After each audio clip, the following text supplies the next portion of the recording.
The harmattan wind whispered through the sprawling compound, carrying the scent of pine and roasting yams. It was New's first Christmas as a married woman, a season she had always adored. She stepped out of the gleaming black G-Wagon, her husband Fabian by her side, into the heart of his ancestral home. The morning sun kissed the earth, illuminating a scene straight from a magazine, a fusion of elite African architecture and festive splendor. Garlands of gold and red tinsel draped over intricately carved wooden pillars, and a towering Christmas tree blinked with 1,000 lights in the central courtyard. New herself was a vision. Today, she wore a flowing Odire silk jumpsuit in shades of royal blue and gold, her hair styled in a sleek, high ponytail that cascaded down her back. Her makeup was flawless, a subtle enhancement of her natural elegance. She smiled, ready to embrace her new family. Fabian, ever the doting husband, squeezed her hand, his eyes filled with pride. "Welcome home, my love," he whispered. The welcome was warm, almost overwhelming. Hugs were exchanged, praises were sung for her beauty and grace. Fabian's mother, a stately woman with a warm smile, embraced her tightly. But as the morning wore on, New noticed the whispers. They followed her like a shadow, subtle but persistent. From the corner of her eye, she saw Fabian's aunts, heads together, their gazes sharp. His eldest sister, Adana, a woman with a perpetual smirk, watched her every move, her eyes rolling with theatrical disdain. The festive cheer reached its peak, and then came the announcement. Auntie Chica, the matriarchal enforcer of tradition, clapped her hands with an air of finality. "It is time. New, our beautiful new wife, the kitchen awaits. The Christmas rice and goat meat soup will not cook themselves." A wave of expectation washed over the courtyard. All eyes turned to New. Adana crossed her arms, a triumphant glint in her eyes.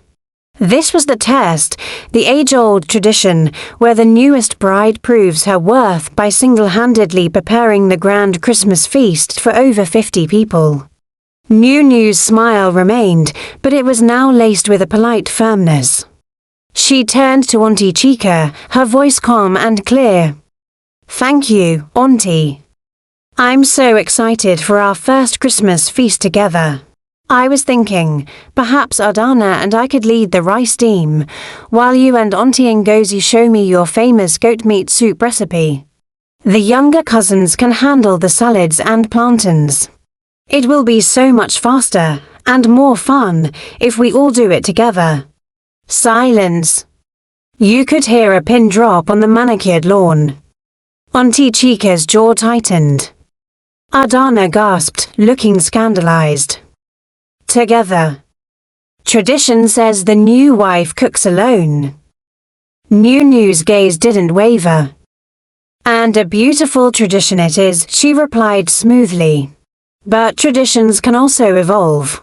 This is a celebration of family, and family means working together, creating memories together. I came here to join a family, not to become a hired chef for a day." Chaos erupted. Voices rose in a chorus of indignation. "Insolence." One aunt muttered. "Who does she think she is?" Another hissed. Adana fanned herself dramatically. "See? I told you this city girl would bring trouble." Fabian, caught in the crossfire, looked utterly bewildered. He ran a hand over his head, his face a mask of confusion. New, my love," he started, "it's just how it's always been done." "And has it always been right, Fabian?" New asked, her voice soft but unwavering. The argument escalated, moving from the sunny courtyard into the grand living room, becoming an impromptu family meeting.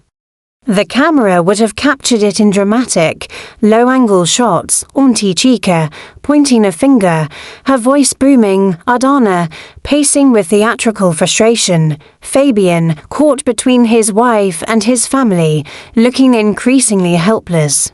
New sat elegantly on a plush sofa, a portrait of calm defiance, refusing to be rattled.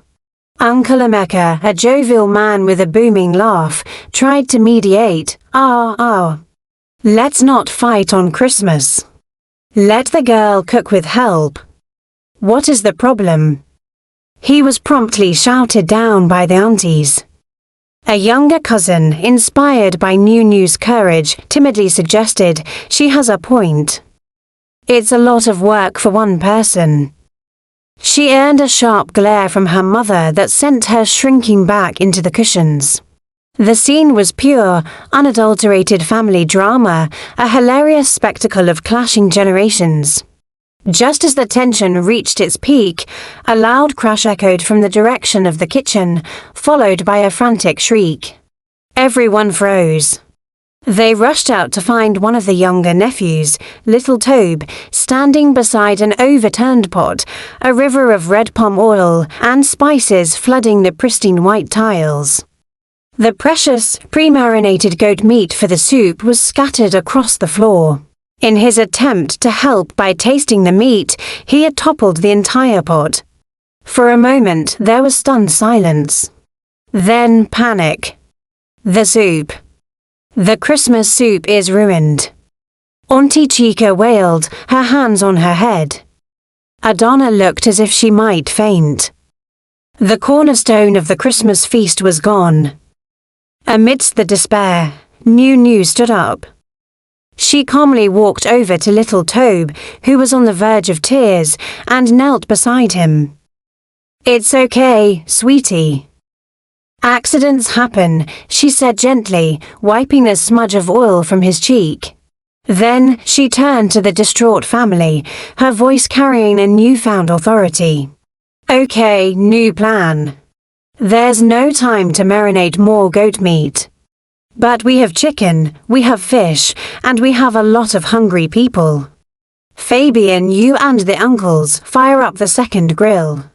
Adana, your jollof rice is legendary, we need a double batch, now. Auntie Chica, Auntie Ngozi, no one makes a better fish pepper soup than you. Cousins on vegetable and salad duty with me. Let's go, team. We can do this. Something shifted in that moment. The crisis had broken the stalemate. Faced with a real disaster, the petty arguments about tradition seemed insignificant. A new energy filled the air. Galvanized by New's decisive leadership, everyone sprang into action. The next hour was a whirlwind of organized chaos, a beautiful symphony of cooperation. Laughter replaced the arguments. Uncle Emeka manned the grill, booming instructions. Fabian, finally looking relieved, chopped onions beside his wife, stealing kisses between chops. Adana, initially sullen, found herself coordinating the rice station with New, a grudging respect growing in her eyes as she saw New's efficiency and grace under pressure. The aunties, masters of their craft, brewed a fish soup so aromatic it made everyone's mouth water.